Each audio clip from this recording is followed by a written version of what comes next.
In this video, I'm going to go over one of the problems from the Math 256 Midterm 2 from 2017.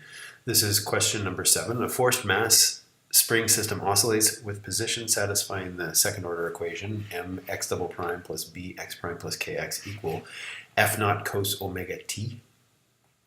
The forcing frequency omega is chosen to be larger than the natural frequency of the system, where the natural frequency omega naught is given by square root of k over m. So you're given the amplitude of the solution. This is a function of all the parameters and the forcing frequency in there as well.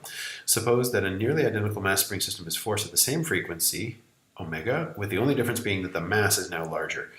The amplitude A will differ accordingly. Will the second system oscillate with larger or smaller amplitude justify your answer? So the question we'd like to ask is, how does A change as a function of M?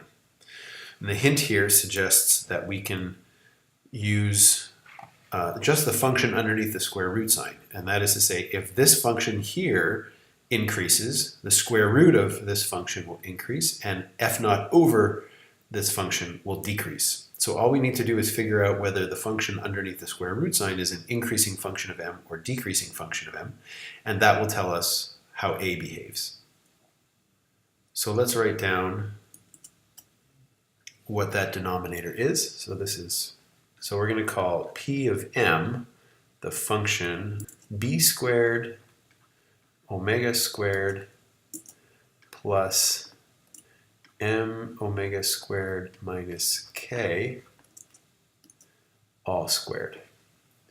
So if you change the value of m, if you increase the value of m, how does P of m behave? Well, let's look at the derivative of P with respect to m to see that. There's no m dependence in this first term because this is just the damping coefficient and this is the forcing frequency, both of which are fixed and don't change with m. So we get a 0 for that part of the derivative. Plus now we have a chain rule, so I get 2 times m omega squared minus k. And then by the chain rule, I have to multiply by the derivative of what's inside. Now we're taking the derivative with respect to m because we want to know how this function changes as we modify m. And so that means we're going to get a 0 from the minus k part, and m omega squared, a derivative with respect to m, just gives me omega squared. So that means we have 2 omega squared m omega squared minus k. So to determine how P of m behaves as you change m, we need to know the sign of this term. If this term happens to be positive, then P will be an increasing function of m, and if this term here is negative, then P is a decreasing function of m, because omega squared will always be positive.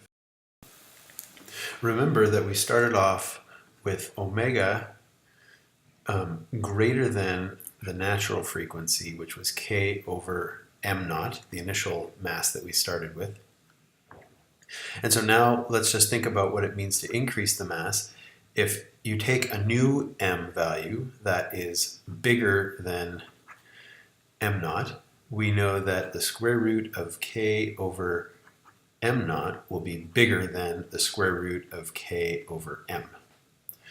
So for any m bigger than m naught, we know that the forcing frequency that we fixed originally to be bigger than root k over m naught will also be bigger than root k over m for this larger mass, whatever new mass we put on. And what that tells us, by squaring both sides and multiplying through by m, that m omega squared minus k is positive for any m greater than m naught. And what that tells us is that P prime of m for any m bigger than or equal to m naught, this term and these terms as well will all be positive, which means for all m bigger than m naught, P of m is an increasing function. So as you increase m, you increase P of m, and as suggested in the hint, this indicates that A of m will be decreasing for these values of m because P of m is increasing and in the denominator, so A of m goes down. So what this tells us is that if we replace the mass by a larger mass, the amplitude of the resulting oscillation will be smaller.